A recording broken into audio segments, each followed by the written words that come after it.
Hijacking Mussolini's money. This is day 7 of Days of Remberce. For many years, Richmond Hirschman and his wife, who had proclaimed drawn beer and service Wiener Schnitzel to customers at the little casino bar at 206 East 58th Street, New York City. The bar had been the hangout for members of a hunt for Federal Bureau of Investigation agents in disguise. Suddenly, on the morning of Saturday, June 29, 1941, everyone and women, most of whom had been Edgar's customers, also dispatched, could barely kernel in deep satisfaction to told the world that 33 Nazi spies had been swept up in a Jesuit. The coordinate sweep by the FBI had been the greatest spy roundup in U.S. history. Hoover declared, "This is one of the most active and vicious gangs we have ever had to deal with." All of those arrested, mostly German nationals, some homegrown, were chained with charged with conspiracy to violate U.S. espionage laws. In one fell swoop, Hoover and his G-men had virtually wiped out Adolf Hitler's spy apparatus in the United States. Hard on the heels of the FBI massive roundup, President Franklin D. Roosevelt struck another telling blow against Nazi secrecy in the United States. He ordered German consulates, which had been little more than Oberbehörden, to be closed and their staffs to board the first ship for the Third Reich. Roosevelt declared the Nazis consuls general had been engaging in activities woefully outside the scope of their legitimate duties.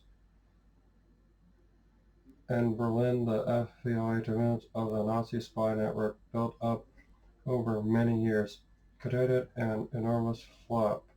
Soon, however, Albert Trief Rollingham Circle got over his intentional stock and began making arrangements to create a vast espionage network in Mexico. For the secret shortwave radio stations could send and receive messages from the United States and Germany, could send and return directly of Mexicans.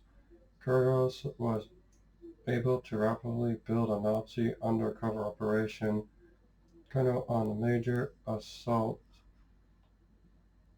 outpost in Mexico City using mid-level diplomatic job and German legions as a cover.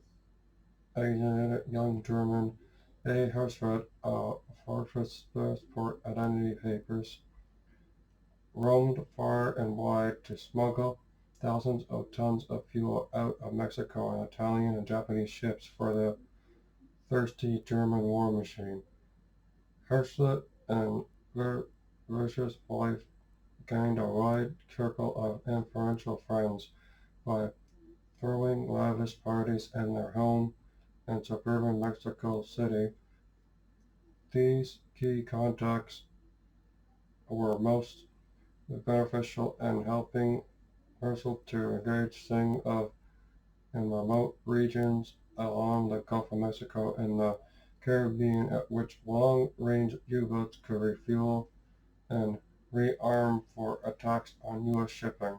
Another high-powered German operative, Ernst Norat, led the groundwork for what would become the widespread Bolivar network of clan social shortwave telegrams ranging from Mexico to Germany. Such intelligence most obtained from the United States as convoy routes the crucial information minute U-boat wolfpacks to ambush convoys.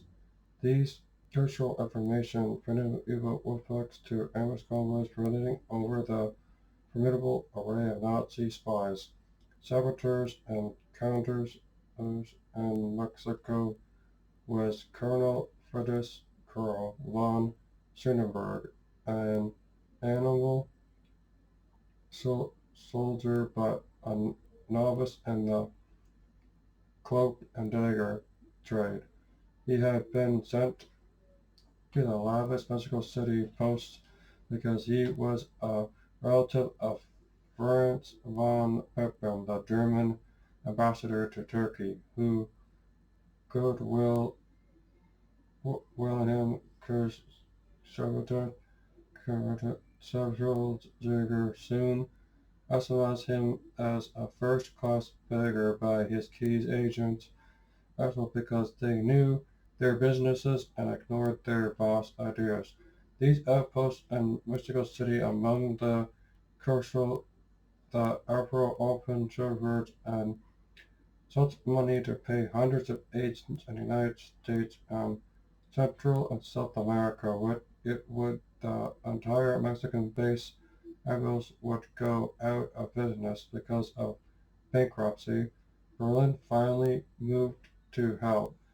Wilhelm Carlos knew the Italian dictator Benito Mussolini had established such fund money of nearly 4 million, equivalent to some 40 million in 1999, in U.S. banks under the names of fake corporations to finance espionage and propaganda in the nation, because the Italian Secret Service had done virtually nothing in the United States.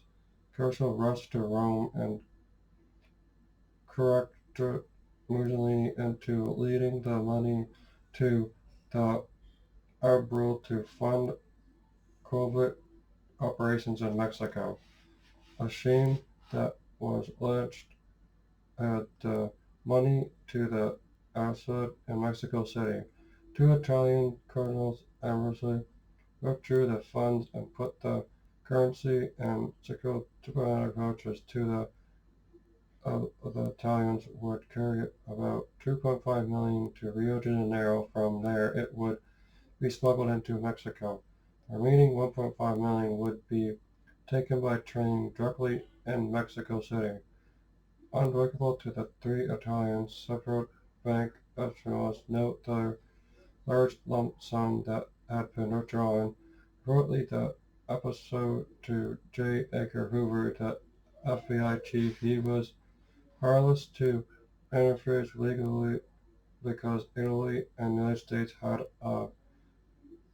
correct relationships. Any action Hoover took, such as pulling a tail on the Italian diplomats who had parked up the money, would have to be done unofficially on the grounds that the funds might be used to supervise activities. President Roosevelt was advised of the Italians' actions, and he turned a blind eye to whatever countermeasures he might be taking. However, his legal advisor informed Hoover that if the Italians moved the funds physically into Mexico, they could be confronted once they crossed the border. Coincidentally, the FBI boss contacted William Simpson, he of the British Secret Corporation BSSC, the New York City Post would mess with the collection of information on German activities in the Western Hemisphere and taken a precaution. Stevenson promptly got in touch with his top agents in Mexico. The Italian countermeasure, as soon as he reached Mexican soil with the money, tailed by two FBI agents, the Italians took a train to Brownsville, Texas. They suffered the two consuls for New Orleans to board a ship for Brazil. The embassy secretly conducted an uh, on into Mexico, where he was approached by a stranger. Flashing a badge, the man identified himself as agent of the Mexican Secret Service. He grabbed the diplomatic pouch, then spun uh, on his heel and appeared, leaving the young secretary badly shaken. The fierce German ambassador in Mexico City rushed to protest the hijacking to the foreign minister, who was symptomatic and apologetic profusely.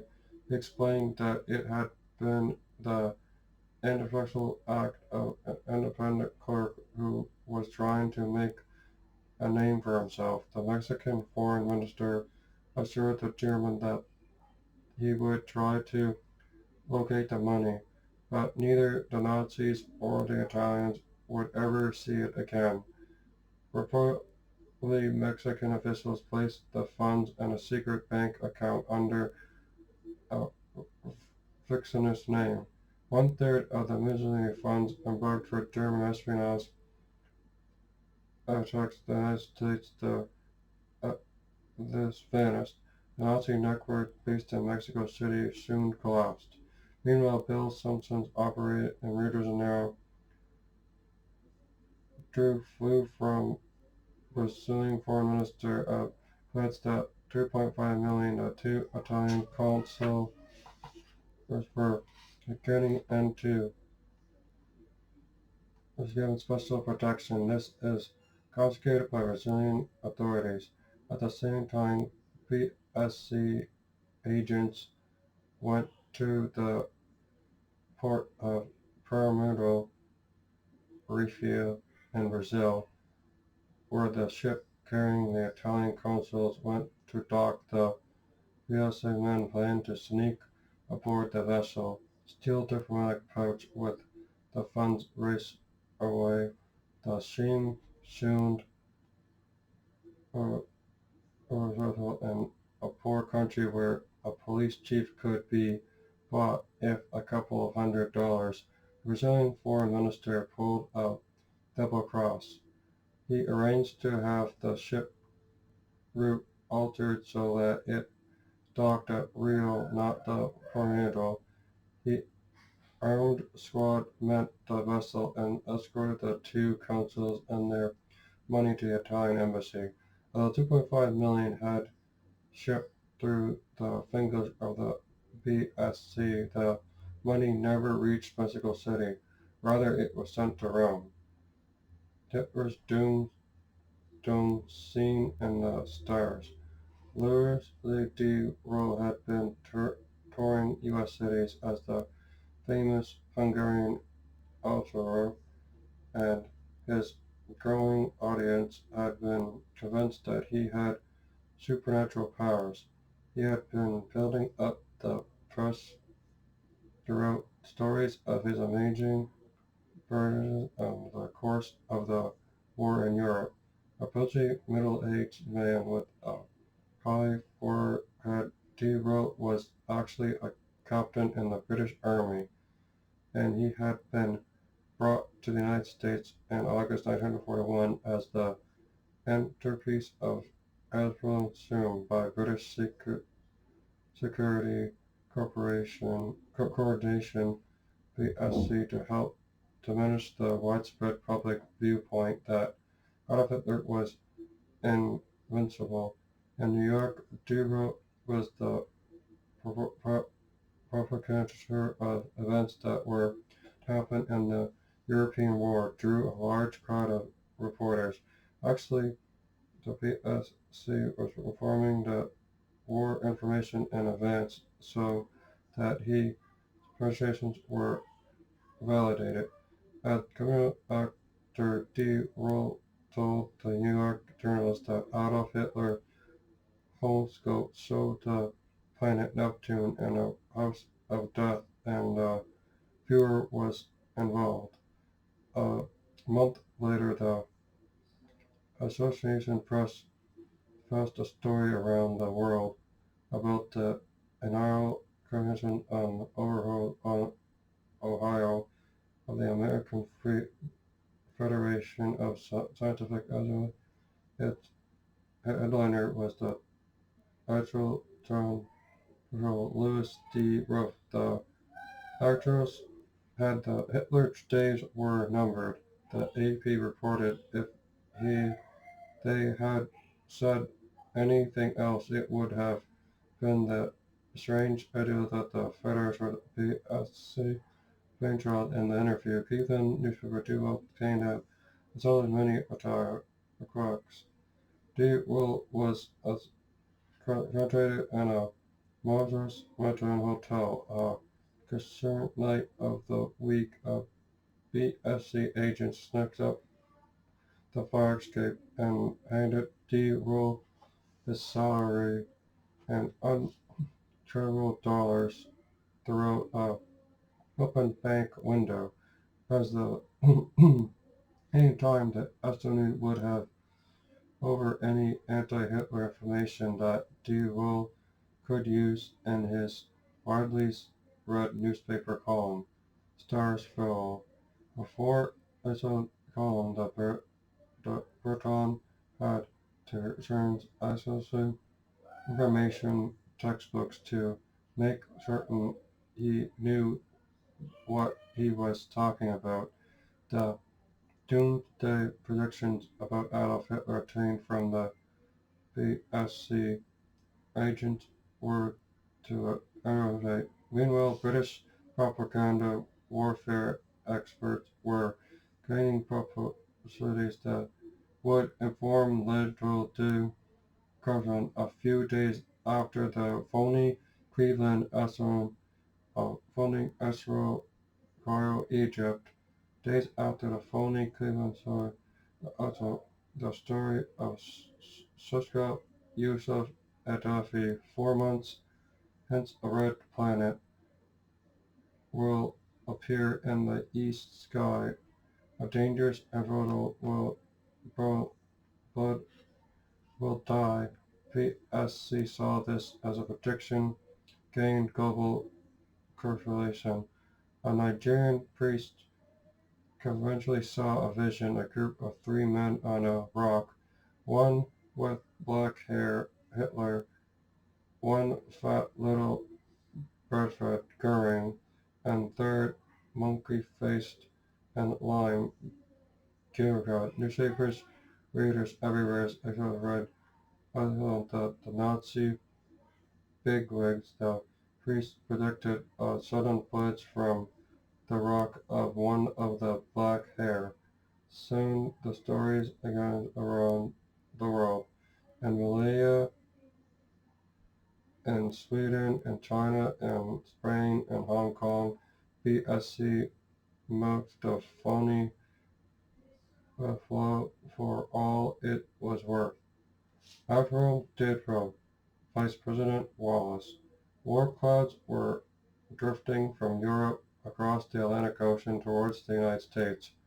Although Franklin Roosevelt had taken to the airways in the trademark Federal chat to assure the American people that their sons would never get involved in a foreign war, the President knew that the nation was most likely going to be drawn into the conflict. Roosevelt decided that it was time to meet confer with British Prime Minister Winston Churchill. Each leader said to Argentina Bay, Newfoundland, where they expected visit aboard the cruiser USS Augusta and HMGS Prince of Wales. It was August 9th to 12th, 1941. The conferences were remarkable. They protrude a joint statement by the leader of the original nation, Churchill, and the head of the Northern Country, Roosevelt, outlining the reasons why the war was being fought. The statement would be known as the Atlantic Charter. 5 days after this return to Washington, Roosevelt called his cabinet and gave its members a difficult briefing with the Argentina Bay talks. Only a few hours after Admiral Kurz, the Nazi spymaster in Berlin, was sent in his office in the 5-story gray stone building at 7276 Transport Officer that the actual reading and record of the historic conference between Churchill and Roosevelt between the Churchill about the main agent codename Coaster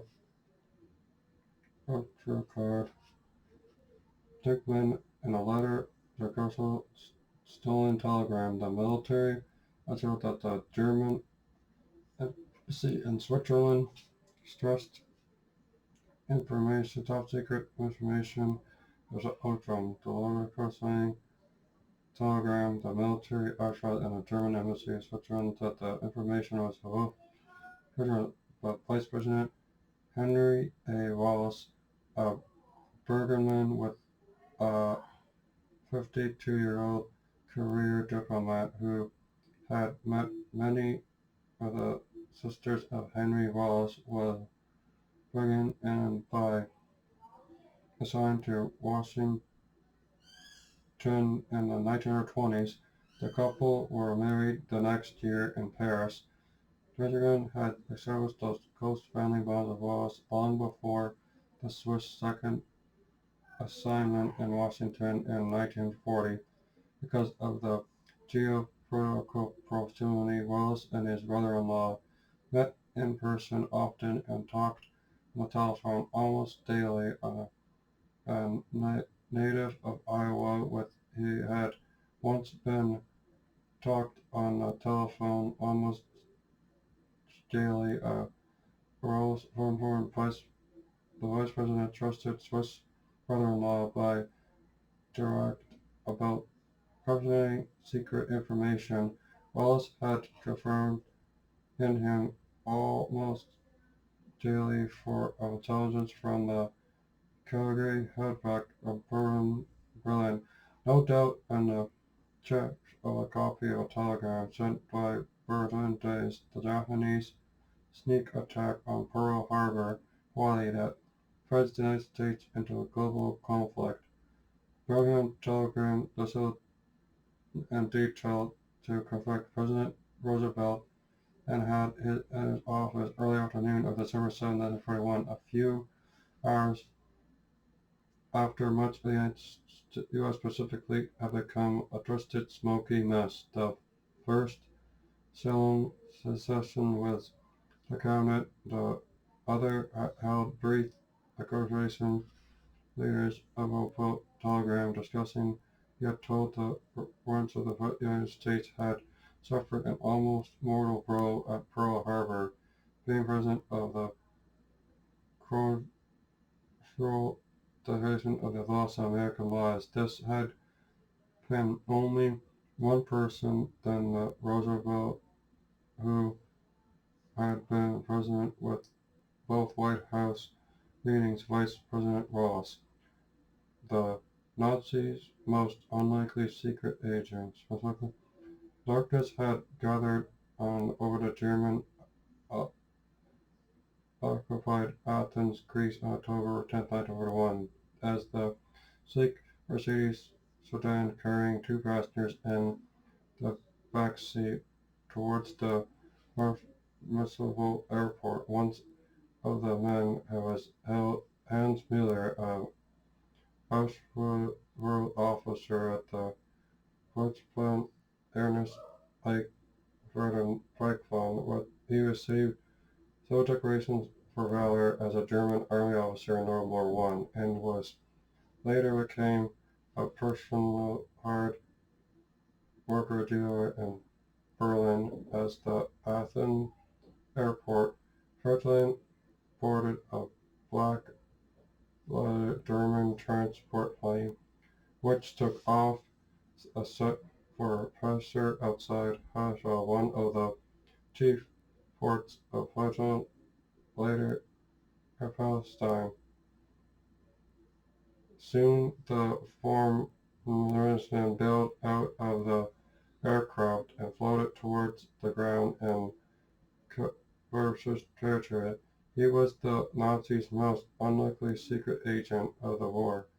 A Jew written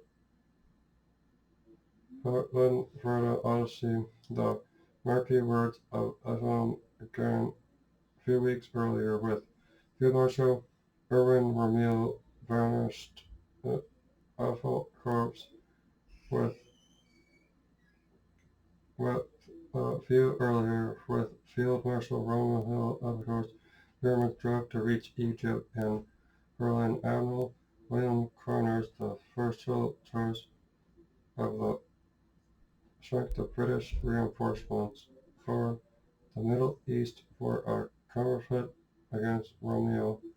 Cultural control that the world uh, uh, the spy would have been Jewish, so he would be warmly received by Zionists with his girl in Palestine. Soon the hospital to Dorfman also the humor minister and the minister of the country.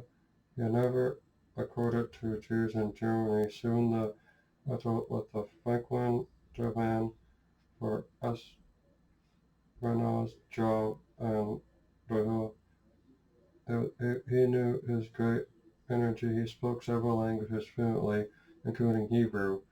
In fewer than 44 hours, Franklin was given a haircut and his prison grab was replaced by a new civilian suit, shirt, tie, and shoes. The Athena's recruit was escorted to Berlin, then flew into Athens. He was given a brief course in spying techniques. Also, the suitcase-sized radio set where he would secretly link and identify British tanks, airplanes, and units. Instructions that he could previously was assigned the code name Paul Kirch as they rode through the night towards the Athens airport. Flynn had no way of knowing that he would be pawned and living rarely between the Asro SD, the intelligence of the SS, the black uniformed private army led by Richard Hermann Himmler as SD agent of the British to the time of the place. Franklin's arrival outside Hoffa. However, the British were told that the Franklin arrived outside Hoffa. However, the British were told that the parachutist would be a permanent SS general. Oberkommandeur Victor von Turno, the purpose of S.D. Hermann to send Admiral Connors the eyes of Adolf Hitler by arranging the secret espionage mission to be botched, that the SD leader Herschel had Admiral SD would have come chief of a second more powerful figure after Hitler. Above the dark countryside outside Haifa, a green light flashed on in the German transport plane and Franklin bailed out. Henry had just felt the because of the island numerous vehicles parked on an adjacent road. He could discern passengers about and heard the orders to shoot out in English, as advised by Henry. The British had determined that a high-ranking SS general would be parachuting into Palestine to orchestrate a huge sabotage operation to insert a massive Arab uprising. Concerning the British High Command in the Middle East was eager to capture his dangerous German general. Control the sucked out of the British trap. At dawn he lined up with resistant residents at a bus stop. Then he took the convoy into Haifa, where he met into the crowds. Soon they became aware that British military police were posted almost every corner, checking identity papers in an effort to nab the dissowned SS general. Finally, Thurman entered a British headquarters, told the officer in charge that he was a Jewish refugee from Germany who had landed in a boat on a Haifa beach the previous night. As soon as an interrogator saw that his foreign identity papers listed him as Puro Coach, the arraigned him forged identity papers listed at a secondary jail outside Cairo and girled him into by British intelligence officers. They refused to believe his story that he was but British transit that there was but a small spy who had agreed to his mission but only to escape death at the Duro concentration camp. Some of the British officers clung to the notation that Franklin was indeed SS General Ert Cross, who would be tried for espionage and possibly execution because he had been wearing civilian clothes. The trial was reportedly concluded, and it appeared that Franklin would be shot. That is almost the last moment the Irish lawyer who had been appointed to defend him somehow located an elderly Jewish woman living in Haifa. She trusted that she saw knowing Paul Franklin and his parents many years earlier in Germany. Presently, the charges were dismissed and Franklin served the war in a British internment camp. That's the end of part 3. I'll read part 4 tomorrow. If you see a veteran, say thank you.